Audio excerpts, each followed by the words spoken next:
পৃথিবীতে যখন 2024 সালের প্যারিস অলিম্পিক চলছিল, ঠিক তখনই পৃথিবী থেকে প্রায় 400 কিলোমিটার উপরে আন্তর্জাতিক মহাকাশ স্টেশনেও চলছিল এরকম একটি অলিম্পিক। তবে এখানে কোনো স্টেডিয়াম নেই হাজার হাজার দর্শক, আর প্রতিযোগীরাও সাধারণ অ্যাথলেট নন, তারা নাসার অ্যাস্ট্রোনট। মাইক্রোগ্র্যাভিটির পরিবেশে ভেসে থেকেই তারা অলিম্পিকের বিভিন্ন খেলার অনুকরণ করে এক মজার আয়োজন করেছিল। কিন্তু এর পেছনে রয়েছে একটি গুরুত্বপূর্ণ বিজ্ঞান। মহাকাশে দীর্ঘ সময় অবস্থান করলে মানুষের শরীরের পেশি ও হাড় পৃথিবীর মতো স্বাভাবিক চাপ পায় না, ফলে নভোচারীদের শরীরের শক্তি ধরে রাখতে নিয়মিত তাদের ব্যায়াম করতে হয়। পৃথিবীতে একজন অ্যাথলেট যখন ওজন তোলে তখন তাকে মধ্যাকর্ষের বিরুদ্ধে কাজ করতে হয়, কিন্তু মহাকাশে সাধারণ ওজন পৃথিবীর মতো কাজ করে না। তাই আন্তর্জাতিক মহাকাশ স্টেশনে রয়েছে বিশেষ ধরনের ব্যায়ামের যন্ত্র, যা মাইক্রোগ্র্যাভিটিতেও শরীরের পেশির ওপর প্রতিরোধ তৈরি করতে পারে।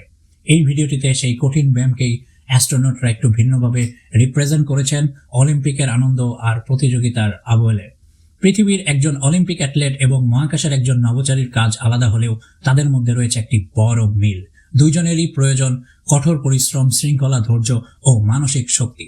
একদল পৃথিবীর মাটিতে নিজেদের সীমা অতিক্রম করার চেষ্টা করছিল, আর অন্য দলটি ঘন্টায় প্রায় 28,000 কিলোমিটার গতিতে পৃথিবীকে প্রদক্ষিণ করতে করতে এই একই কাজ করছিল মহাকাশে। আর এভাবেই 2024 সালের অলিম্পিকের সময় পৃথিবীর পাশাপাশি মহাকাশেও তৈরি হয়েছিল একটি ছোট্ট অলিম্পিক মুহূর্ত। ভিডিওটি ভালো লাগলে লাইক, কমেন্টস এবং শেয়ার করুন এবং আমার পেজটিকে ফলো দিয়ে রাখুন।